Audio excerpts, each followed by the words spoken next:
요즘 들어서 남의 일이 아닌 또 먼 나라의 일이 아닌 일들이 매우 흔하게 우리 주변에서 일어나고 있는 것 같습니다. 지진이 일어나고 또 전쟁이 있고 항공기가 추락하고 여러 가지 또 기후 변화로 인하여서 급삭스러운 그런 추위와 더위가 우리 가운데 계속해서 일어나고 있습니다. 이럴 때 우리가 하는 말이 있습니다. 참 말세다, 이런 말 종종 하죠. 참 주님 오실 때가 다 된 것 같다, 이런 이야기를 우리가 많이 합니다. 우리 인간들은 참혹하고 슬픈 일이 있을 때마다 위기와 불안감을 느끼게 됩니다. 이런 반응은 우리 무의식 가운데 존재하는 본능에 가까운 본능 속에서 일어난 자연스러운 일들입니다. 인간은 자기 경험으로 설명할 수 없는 일들이 일어나고 목격될 때마다 우리가 불안함을 느끼는 이유가 무엇이냐면은 그것은 경험하지 못한 일들이 또 발생하기 때문에 그런 것입니다. 그렇다면 이 성경은 우리에게 이런 미래의 일에 대해서, 이 종말에 관한 일에 대해서, 세상의 끝에 관해서 무엇이라고 말을 하고 있을까요? 왜 성경은 이 종말에 관한 이야기를 강조하고 있고, 왜 우리는 이 종말론적인 신앙을 가지고 이렇게 신앙생활을 해야 할까요? 그것은 분명히 이유와 목적이 있을 것입니다. 오늘 본문을 통해서 그 이유와 목적에 대해서 여러분들과 한번 살펴볼 수 있기를 바랍니다. 마가복음 13장은 우리 종말에 대한 이야기가 계속해서 나오고 있습니다. 13장 초반부에는 예수님께서 이 땅에 오신 일에 관한 직접적인 사건에 대한 이야기가 나오죠. 그래서 감람산을 등지고 성전을 바라보면서 예수님께서 예루살렘의 종말에 관한 이야기들을 하셨습니다. 그리고 14절 이후에 보면은 예수님께서 재림의 사건과 관련된 미래에 대한 일들을 말씀하고 있습니다. 마가는 자신의 복음 속에서 이 종말에 관한 관점을 세 가지로 제시를 하고 있습니다. 이 세 가지 관점을 가지고 우리가 오늘 본문을 한번 살펴볼 건데, 첫 번째 관점은 무엇이냐면은 종말에 관한 사건은 전적으로 하나님의 권한이다라는 것이죠. 그래서 다른 사람, 어떤 선지자에 의해서 일어나는 것이 아니라 전적인 하나님의 권한이다. 두 번째 마가가 강조하는 것은 무엇이냐면은 우리는 하나님에 관한 굳건한 믿음이 있어야 된다라는 이야기죠. 종말은 하나님의 사건이다, 하나님의 계획이다, 하나님의 권한이다라고 하는 굳건한 믿음이 우리 가운데 있어야 된다라는 이야기입니다. 세 번째는 그 믿음을 바탕으로 오늘 현실의 삶을 잘 살아야 한다라고 하는 이 세 가지를 종말에 대해서 이야기하고 있는 것입니다. 그래서 이 종말에 관한 이 세 가지의 관점을 가지고 우리가 오늘 본문 말씀을 살펴볼 것인데, 이런 것들을 살펴보면서 우리가 마지막 때를 어떻게 대해야 하는지를 한번 살펴보기를 원합니다. 종말의 때에 관한 징조를 예수님께서 몇 가지를 언급합니다. 그 징조가 바로 성전의 멸망에 관한 이야기였습니다. 성전 멸망, 우리 유대인들에게서는 아주 치욕적인 그런 일이죠. 아주 눈이 뒤집힌 듯한 아주 두려운 일이었습니다. 그러나 성전 멸망은 그 자체로 끝나는 것이 아닙니다. 성전 멸망을 통해서 예수님께서 하시고자 하는 것은 무엇이냐면은 이 불완전한 성전 제사 제도를 통해서 이제 더 이상 계속적으로 반복적으로 제사를 드리는 것이 아니라 단 한 번의 제사로서 우리 인류의 모든 죄가 해결될 것이라고 하는 새로운 능력을, 새로운 믿음을 우리에게 주시기 원하고 있는 것이죠. 그래서 예수님의 그 십자가 사건을 통해서 하나님과 인간과의 관계는 영원토록 지속될 것이다 라고 하는 것이 성전 멸망 이후에 하나님께서 우리에게 내리신 계획이다 라는 사건입니다. 그러므로 이 성전 멸망이라고 하는 것은 결코 두려운 일이 아니라 어떻게 되면은 더 새로운 세계로 나아가기 위한 한 가지의 기초가 된다라는 것을 우리는 기억을 해야 됩니다.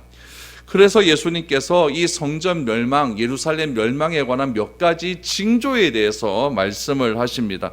그 징조에 대해서 우리가 지금까지 계속해서 들었는데, 오늘 본문 말씀에 나오는 그 징조는 지금까지 들었던 징조보다 훨씬 더 강력한 징조고 훨씬 더 두려운 징조라는 것을 오늘 우리에게 말씀하고 있습니다. 그러면은 지금까지 말한 징조보다 더 강력한 징조였던 이 징조는 어떤 징조일까? 오늘 한번 살펴보기를 원하죠. 24절 이하를 한번 보시기 바랍니다. 그때에 그 환난 후 해가 어두워지며 달이 빛을 내지 아니하며 별들이 하늘에서 떨어지며 하늘에 있는 권능들이 흔들리리라. 그때에 인자가 구름을 타고 큰 권능과 영광으로 오는 것을 사람들이 보리라 라고 말합니다.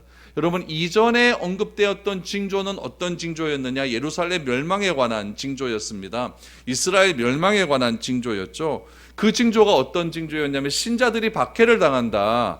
예수를 믿는 것 때문에 큰 어려움을 당하게 될 것이다. 그 어려움을 당하는 중에 거짓 선지자와 거짓 그리스도가 등장하게 될 것이다 라는 것이 지금까지 말한 예수님의 징조였습니다. 그런데 오늘 본문에 보면 그런 징조의 때가 지나고 난 다음에 또 다른 징조가 일어나는데, 이번의 징조는 상상을 초월합니다. 여러분, 해가 어두워진대요. 그러니까 태양이 빛을 내야 되는데 이 빛을 못 내는 일이 일어난다는 이야기죠. 달이 또한 빛을 내지 않는 사건이 일어납니다. 또 하늘의 전둥이 하늘이 막 흔들리는 그런 일들도 일어나고, 별들이 하늘에서 떨어지는 그런 일들이 일어나는 거죠. 이런 일들은 여러분 지금까지 일어나지도 않았고 보지도 못하는 그런 강력한 일입니다. 여러분, 진짜 이런 일이 일어난다. 얼마나 두려울까요? 여러분, 사람이라고 하는 존재는 이 어둠에 대한 두려움이 있습니다. 몇 주 전에 미국에서 1억 원의 상금을 놓고 아주 깜깜한 곳에서 한 달을 버티면 1억 원을 준다라고 하는 그런 게임을 했어요. 그래서 최소한의 먹을 것만 주는 거죠. 그 공간에는 화장실이 있고 매 끼니 때마다 이제 물이 또 이렇게 제공이 되는 거죠. 이 프로그램이 여러분 황금 1억 원을 받는 사람이 있었을까요, 없었을까요? 있었을까요, 없었을까요? 여러분 2주 만에 다 포기를 했다 그럽니다. 2주 만에. 그래서 그 사람들이 이제 신경정신과 치료를 받기 시작하는데 극심한 스트레스로 인하여서 굉장히 정신적인 그런 혼란들이 오기 시작했다라는 이야기죠. 사람은 여러분 어둠에 대한 공포가 굉장히 강합니다. 여러분들 그럼 어두워 보십시오. 불이 안 들어온다고 생각하십시오. 얼마나 공포가 임하겠습니까? 해가 빛을 발휘하지 않는다? 이거는 공포입니다. 밤에 달빛이 없다? 이것 또한 공포겠죠. 하늘에서 별이 떨어진다? 이거는 여러분 멸망과 가까운 그런 일들이 일어나게 되는 것이죠.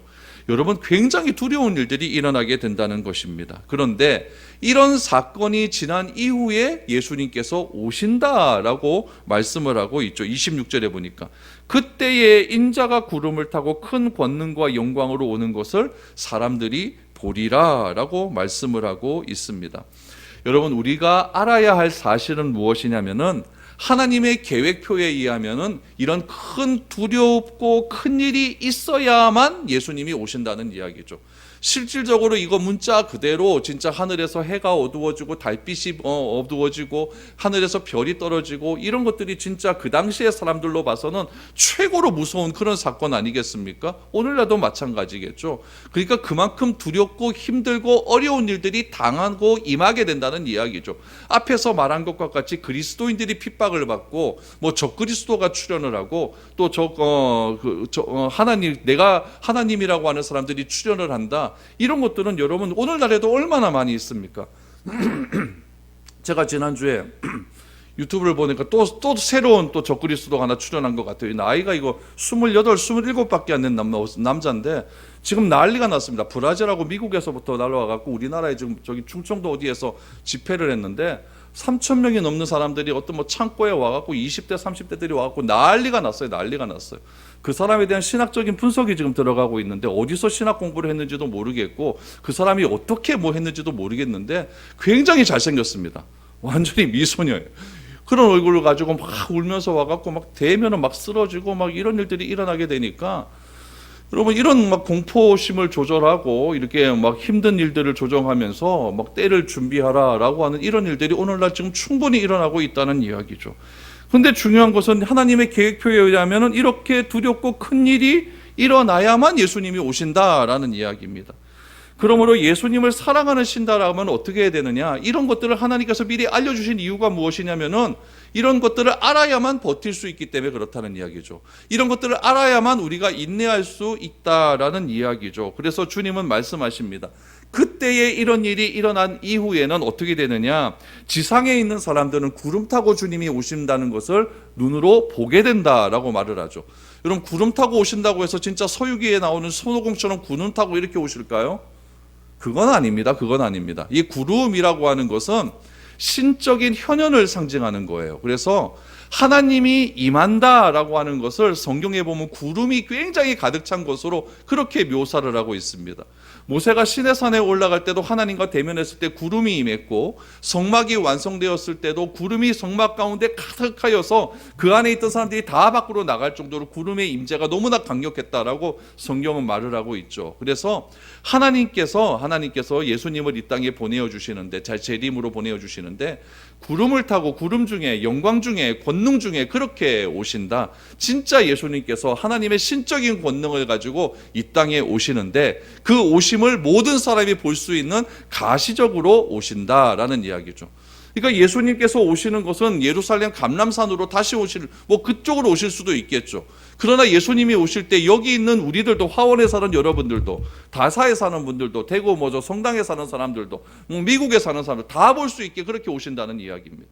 그래서 예수님의 오심은 우리 눈으로 볼 수 있는 그런 사건으로 오시는 사건이고, 그 사건은 영광과 권능 중에 천사들의 호의를 받으면서 나팔 소리로 그렇게 온다고 하지 않습니까? 그러니까 영광 중에 그렇게 오시는 그런 사건임을 예수님은 우리에게 말씀을 하고 있는 것이죠.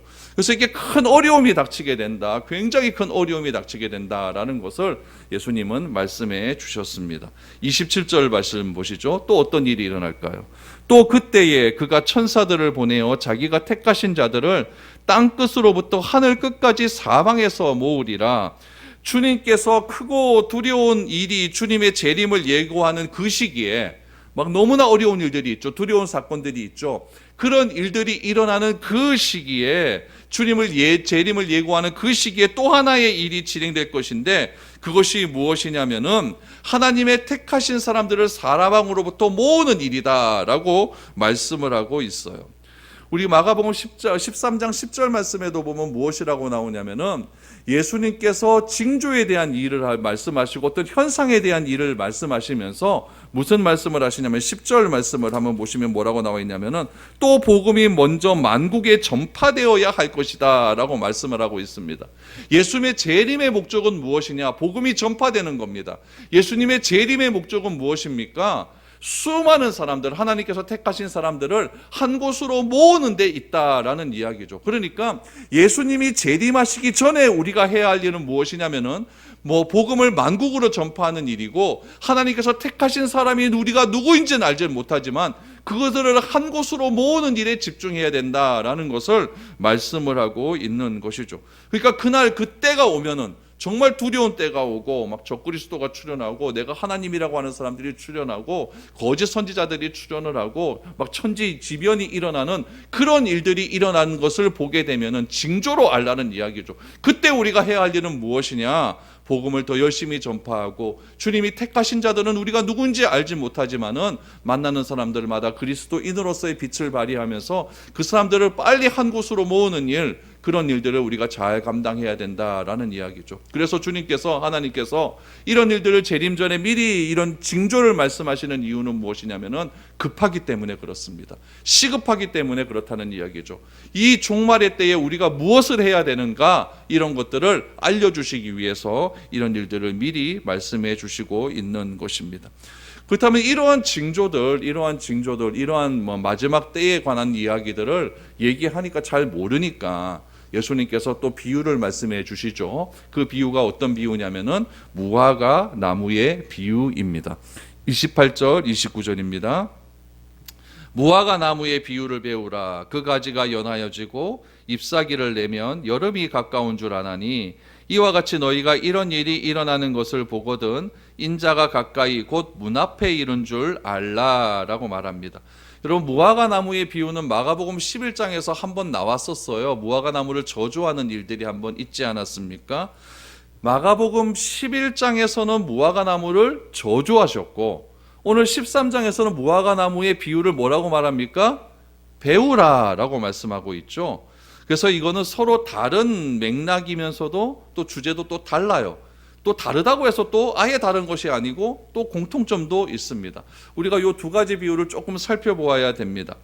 그럼 마가복음 11장에서 무화과 나무를 저주하신 사건은 믿음을 설명하기 위함이었습니다. 그런데 본문에서의 무화과 나무의 비유는 무엇이냐면 배우라라는 것이죠. 뭘 배워야 될까요?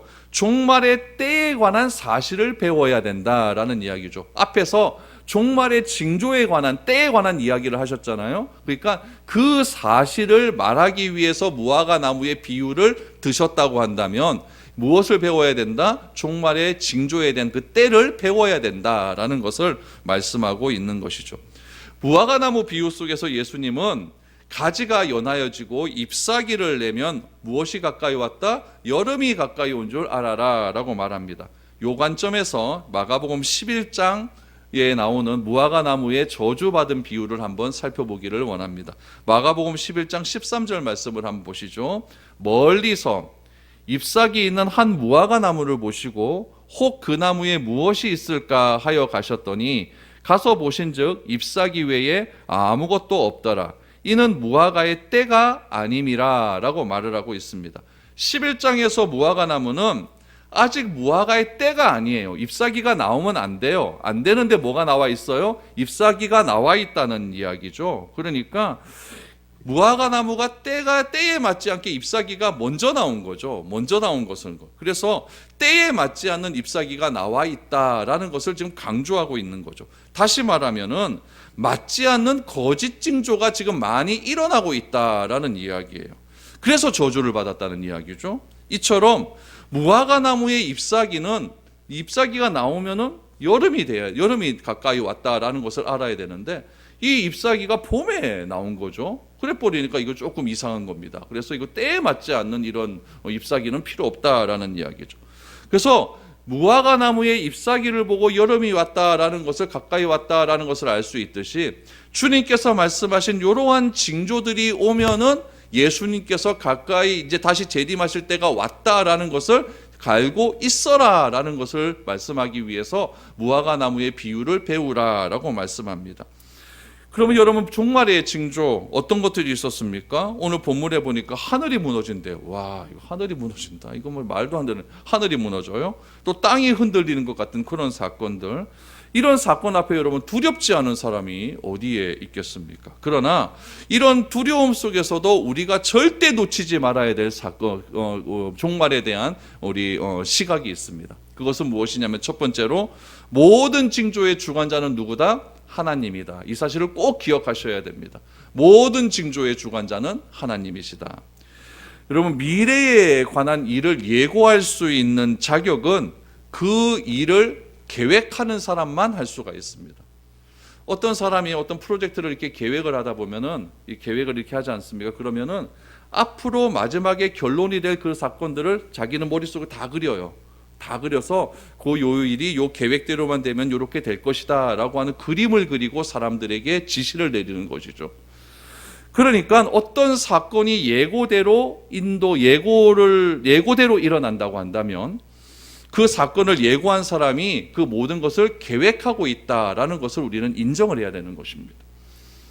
미래에 있을 일에 관한 일을 예고하시는 주님의 심정은 바로 이러한 심정이겠죠.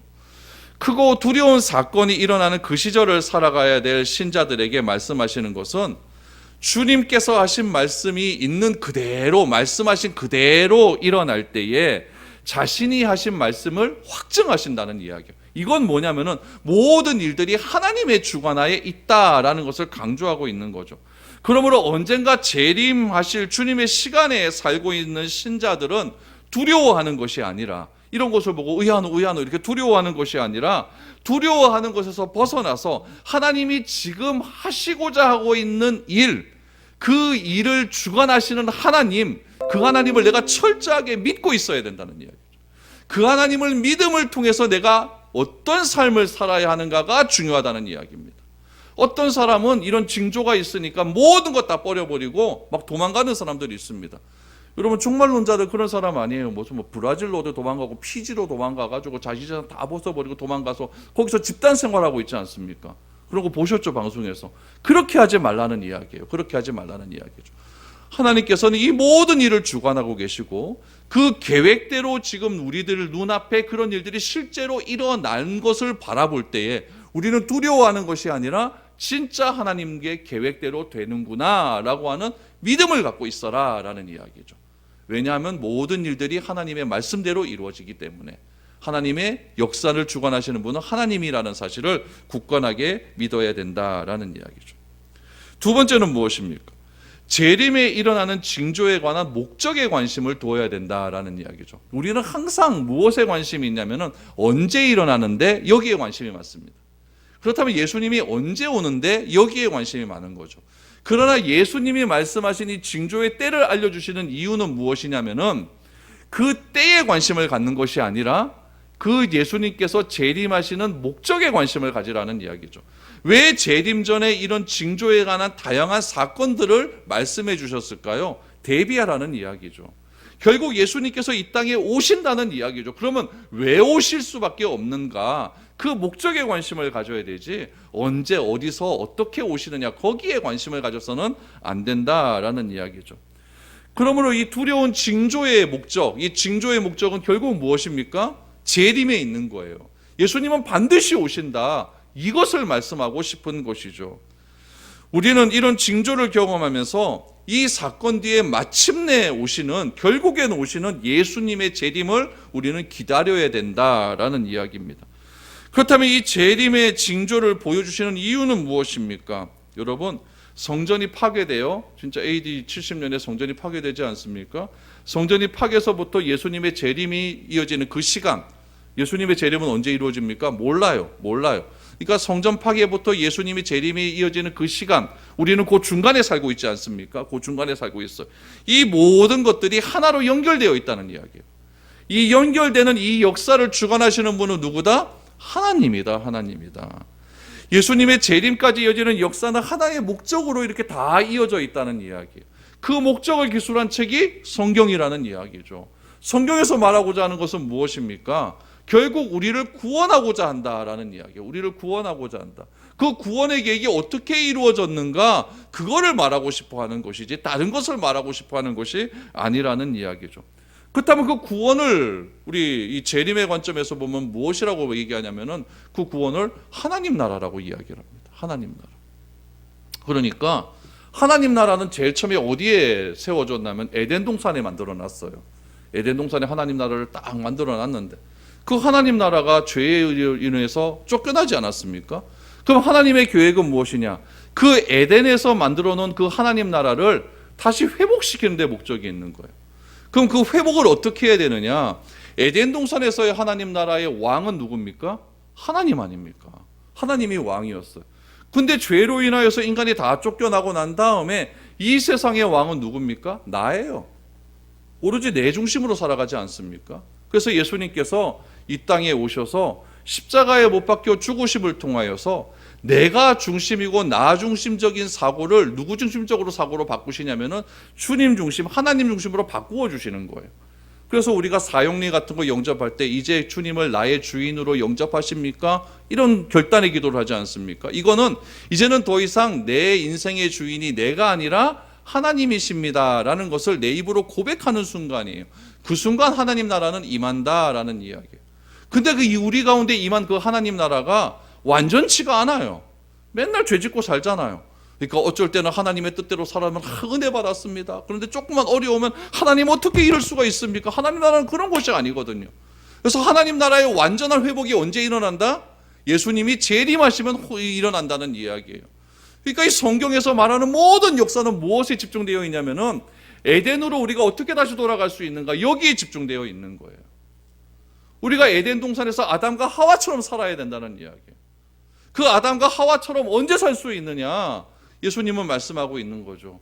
그때가 올 것인데 하나님 나라가 회복이 될 것인데 그 회복되기 전에 여러 가지 일들이 일어난다는 거예요.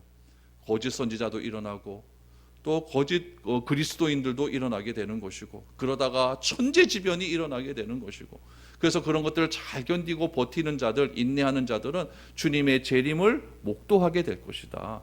그 주님의 재림을 목도하게 될 때 우리는 주님 앞에 서서 우리는 온전한 하나님 나라를 경험할 수 있게 된다라는 것이 예수님께서 말씀하시는 이야기인 것이죠. 그래서 그렇게 하기 위해서 우리가 해야 할 일은 무엇이냐? 오늘 10절에서 말씀하시는 것처럼 복음을 먼저 전해야 된다. 그리고 오늘 본문에서 말씀하는 것처럼 모든 사람을 한 곳으로 모아야 된다. 이것이 바로 주님께서 재림의 징조를 우리에게 말씀해 주시는 목적이다라는 사실을 꼭 기억을 해야 되는 것이죠. 세 번째는 무엇입니까? 그러니까 결국 역사의 주관자는 누구다? 하나님이다라는 사실을 알게 하는 겁니다. 하나님께서 이 세계에서 일어나는 모든 일을 계획하시고 그 계획에 따라 움직이신다는 이야기죠. 그래서 하나님의 일은 하나님 나라를 통해서 이제 완성이 된다라는 것을 말씀해 주는 겁니다.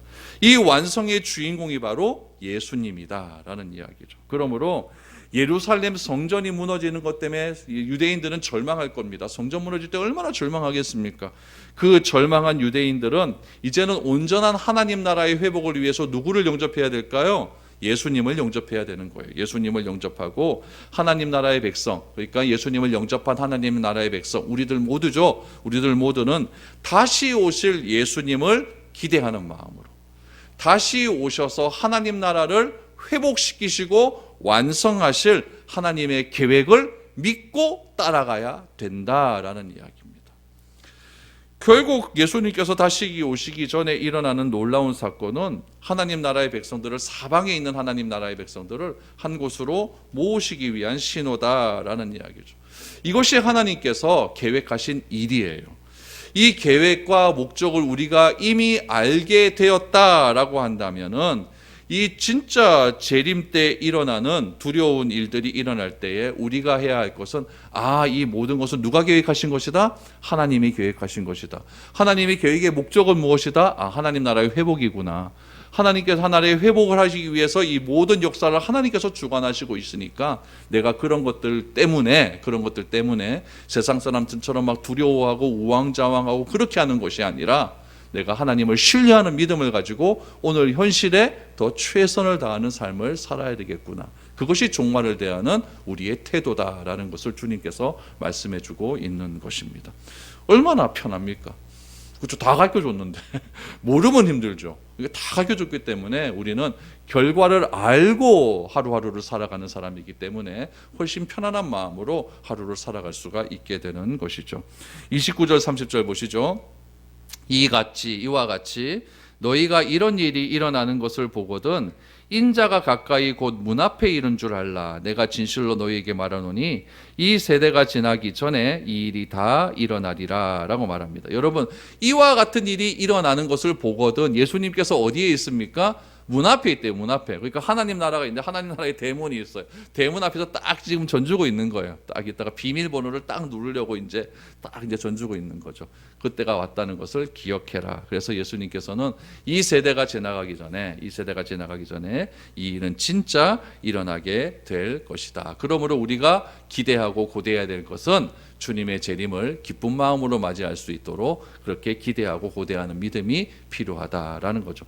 거기다 예수님께서 확신해 주시는 말씀을 한마디 더 하십니다. 31절입니다. 천지는 없어지겠으나 내 말은 없어지지 아니하리라. 그러나 그날과 그때는 아무도 모르나니 하늘에 있는 천사들도 아들도 모르고 아버지만 아시느니라. 주의하라, 깨어있으라. 그때가 언제인지 알지 못함이라. 두 가지를 말합니다. 첫 번째, 주님께서 하신 말씀은 절대 없어지지 않는다. 두 번째, 그때는 하나님만 안다. 이 말씀을 왜 하셨을까요?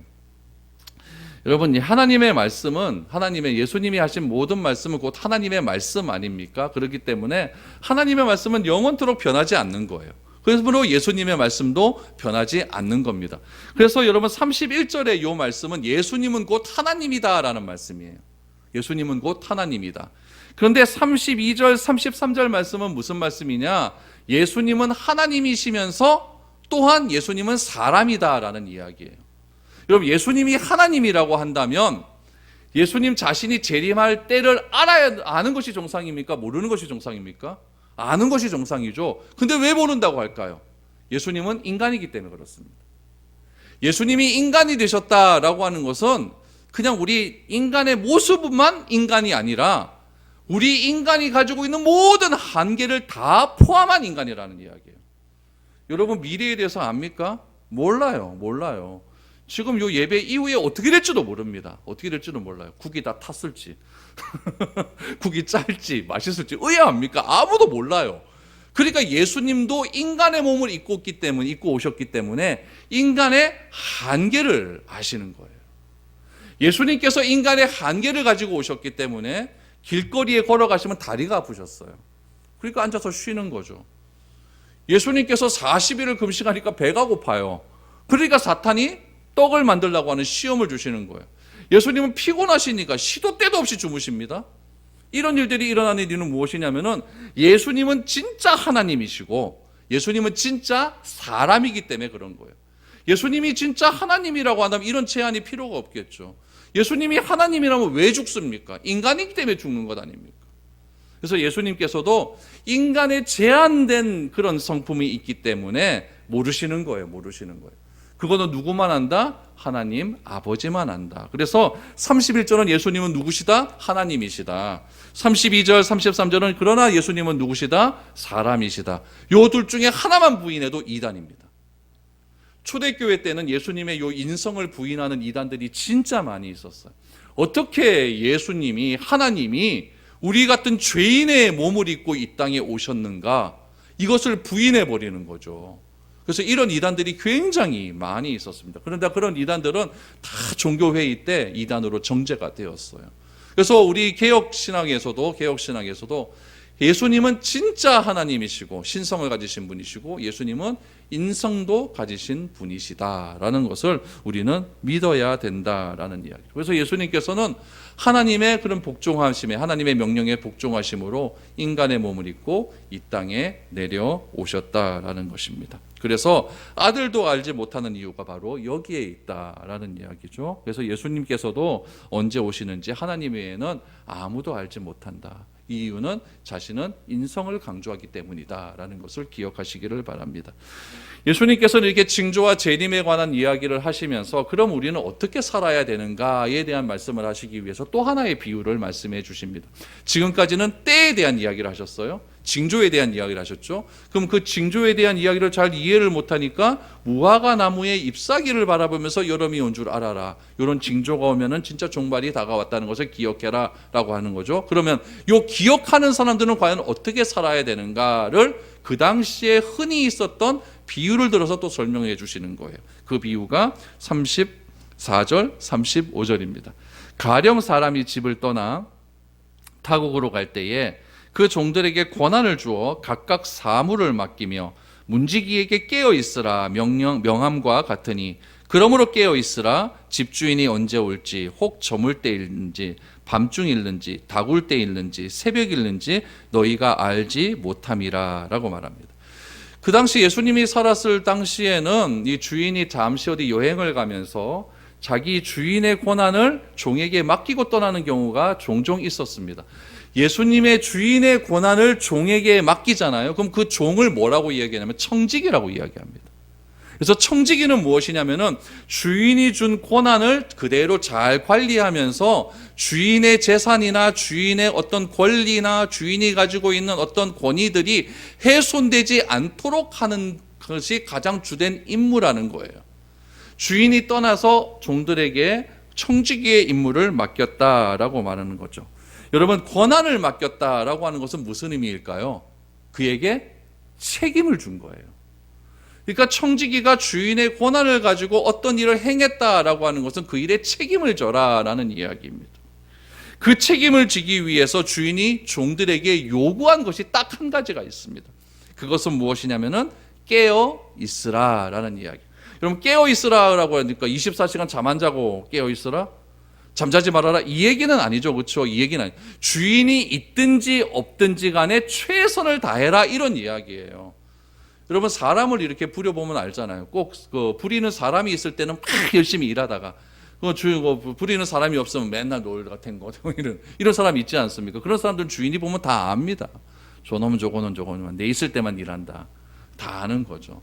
그래서 예수님께서 말씀하는 거죠. 깨어 있으라. 이 깨어 있으라라고 하는 비유가 우리 10처녀의 비유에도 나오지 않습니까? 5처녀는 등불을 준비했고 다섯 처녀는 그냥 맨날 자다가 주님 그 신랑이 갑자기 와버리니까 이 잠자고 있는 처녀들이 등불 좀 줘, 기름 좀 줘, 이렇게 난리법석을 피우는 그런 비유도 말씀하지 않았습니까? 그래서 주인이 언제 올지 모르니까 언제 오더라도 책망받지 않도록 최선을 다해라 라고 하는 의미가 바로 오늘 본문 말씀에 담겨져 있는 것입니다. 그러므로 청지기의 사명 중 가장 우선해야 되는 사명은 무엇이냐면은 최선을 다하는 삶입니다. 여러분, 우리 모두 다 청지기라고 하지 않습니까? 시간의 청지기, 물질의 청지기, 건강의 청지기, 일의 청지기, 다 청지기라고 하잖아요. 그럼 우리가 그런 청지기로서의 사명을 다 할까요? 이것이 여러분 종말을 살아가는 우리 그리스도인의 참된 모습이다라는 이야기죠. 그래서 36절 37절 보시죠. 그가 호련히 와서 너희가 자는 것을 보지 않도록 하라. 내가 깨어 있으라. 내가 너희에게 하는 이 말은 모든 사람에게 하는 말이니라 하시니라 라고 말합니다. 예수님은 호련히 나타나십니다. 호련히 나타나세요. 좀 알려주고 오시면 얼마나 좋겠습니까? 그럼 우리가 마중도 좀 나가고, 그렇죠? 현수막도 하나 맞춰놓고, 그래서 주님께 빵빠레 부르면서 아우 주님 웰컴, 얼마나 좋습니까? 근데 주님은 어떻게 오십니까? 호련히 오신다라는 이야기예요. 호련히 오셔서 지금 게으름 피고 있는, 아무것도 안 하는 그런 것들을 보지 않도록 그렇게 주의하라라는 얘기죠. 이 주의하라라고 하는 이 말은 누구에게 한 말입니까? 모든 사람에게 한 말이에요. 모든 사람에게. 보십시오. 37절 하반절에 보니까 이 말은 모든 사람에게 한 말이다. 이 말씀이 아주 중요하죠. 그러면 그리스도인이 현재를 살아가는 모습을 보면 그가 어떤 가치관과 목적을 가지고 살아가는지가 우리 눈에 보입니다. 이 말은 모든 상황에 해당되는 말이고, 사회에서 굉장히 유명한 강사들 있잖아요. 김미경 강사, 이런 사람들도 맨날 이런 얘기 합니다. 너희들 그래 살면 안 돼! 이런 얘기 맨날 하지 않습니까? 다 이거 하는 이야기들이에요. 사람은요, 반드시 자기가 중요하다고 생각하는 것을 먼저 선택하게 되어 있어요. 그래서 내가 하루의 삶 속에서 무엇을 선택하느냐가 그 사람이 제일 중요하게 여기는 겁니다. 돈이 생기면 제일 먼저 쓰는 곳이 내가 중요하다고 여기는 곳에 먼저 쓰는 거지, 별로 안 중요한 곳에 내 돈 안 씁니다. 중요하다고 여기는 곳에 사용하는 거죠. 결국 내가 무엇에 시선이 많이 가고 무엇을 위해서 쓰는가가 그 사람의 가치를 결정하고 있다는 이야기죠. 물론 시간도 마찬가지입니다. 내가 어느 시간에 하루의 시간 일거 중에서 시간을 많이 사용하는, 그것이 그 사람의 가치인 거예요. 그러므로 본인이 그것을 의식하든 의식하지 못하든 사람은 자신의 현재와 미래는 어떤 식으로든 연결이 되어 있습니다. 현재의 삶을 보면 미래가 보이는 거예요. 잘 되려면 여러분 그 떡잎부터 안다고 하지 않습니까? 현재의 삶이 곧 미래예요. 그러므로 우리가 창조주 하나님을 믿는다고 한다면 세상의 그 어떤 일에도 놀라지 않고 묵묵히 자신에게 주어진 일을 잘 감당하는 사람이야말로 창조주 하나님을 신뢰하고 결국 종말에 우리를 구원하실 그 하나님을 믿음으로 나아가는 사람이라는 결론에 이르게 됩니다. 예수님은 무화과 나무의 잎을 보고 계절을 알 수 있듯이 종말의 징조를 보면서 종말이 가까워 왔다는 것을 알게 된다고 하셨습니다. 하지만 그때가 언제인지는 정확하게 알지 못해요. 심지어 천사들도 모르고 하나님만 알고 있다라고 합니다. 그래서 강조하시는 것이 깨어 있어라라는 이야기죠. 예수님께서 제자들에게 강조하신 것은 무엇이냐면은 예수님께서 언제 오실런지 그날을 계산하는 것이 아니라 오히려 깨어서 준비하고 대비하라라는 이야기죠. 그것에 대한 근거로서 예수님은 천지는 없어지겠지만 하나님의 말씀은 절대 없어지지 않겠다라고 하는 이 말씀이 어디에서 인용된 거냐면은 구약 성경에서 인용된 말씀을 그대로 하시는 겁니다. 우리 구약 성경 몇 군데 한번 찾아보겠습니다. 이사야 40장 8절 말씀입니다. 풀은 마르고 꽃은 시드나 우리 하나님의 말씀은 영원히 서리라 하라. 풀은 마르고 꽃은 지지만 하나님의 말씀은 영원하다라는 것을 인용하십니다. 51장 6절, 이사야 51장 6절, 너희는 하늘로 눈을 들며 그 아래의 땅을 살피라. 하늘이 연기같이 사라지고 땅이 옷같이 헤어지며 거기에 사는 자들이 하루살이같이 죽으려니와 나의 구원은 영원히 있고 나의 공의는 폐하여지지 아니하리라. 하늘의 모든 연기 같은 것들은 다 하늘로 사라지고 땅의 모든 것들은 사라지지만 하나님의 공의와 사랑은 이 땅에서 영원할 것을 강조하고 있습니다. 한 군데만 더 보죠. 시편 102편 26, 27절입니다. 천지는 없어지려니와 주는 영존하시겠고 그것들은 다 옷같이 낡으리니 의복같이 바꾸시면 바꾸려니와 주는 한결같으시고 주의 연대는 무궁하리로다. 아멘. 주님은 영원하다는 것을 강조하고 있는 겁니다. 하나님의 말씀이 영원하듯이 예수님의 말씀도 영원하십니다. 하나님의 말씀이 분변하다면 예수님의 말씀도 불변합니다. 그러므로 우리는 예수님의 이 말씀을 믿고 바울이 에베소서에서 한 말씀을 늘 언제나 기억하며 살아야 됩니다. 세월을 아끼라 때가 악하니라. 언제 주님이 오실지 모른다는 이야기예요. 말세에 관한 징조에 관한 예언을 우리에게 두려움을 주고자 하는 말씀이 절대 아닙니다. 오히려 평안을 주고자 하는 말씀이에요. 이 일의 주관자이신 하나님 앞에서 정신 차리고 우리가 맡겨진 일에 최선을 다하라고 하신 주님의 준엄한 명령이 마가복음 13장에서 계속적으로 반복되고 있습니다. 그리고 14장에서는 이제 드디어 예수님의 순환이 시작이 됩니다. 여러분, 참된 그리스도인은 어둠과 혼란 가운데 살아가면서도 곧 다가올 하나님 나라의 영광을 소망하며 살아가야 됩니다. 그리고 그 소망 속에서 장차 우리에게 임할 하나님 나라를 미리 경험하며 살아가야 됩니다. 오늘 하루의 삶도 최선을 다하시기를 바랍니다. 예배 1시간 드리는 거 최선을 다해 드리시기 바랍니다. 기왕 여러분 여기 와서 앉아 있는 거 그냥 멍하니 있지 마시고 하나라도 하나님께 더 기도하시고 하나라도 하나님께 더 찬양하시고 말씀 들을 때 마음과 함께 결단하셔서 하나님이 나에게 이곳에 보내신 이유를 분명히 아시고 그렇게 최선을 다하는 삶을 살아가는 것이 종말을 대하는 우리 그리스도인의 자세가 아니겠습니까? 주님 다시 오실 때까지 우리에게 주어진 삶을 최선을 다하실 수 있는 저와 여러분이 되시기를 바랍니다. 그래서 종말을 대하는 우리의 태도는 두려움이 아니라 최선입니다. 이 사실을 기억하시고 항상 평안한 가운데 살아갈 수 있는 저와 여러분들의 삶이 될 수 있기를 축복드립니다.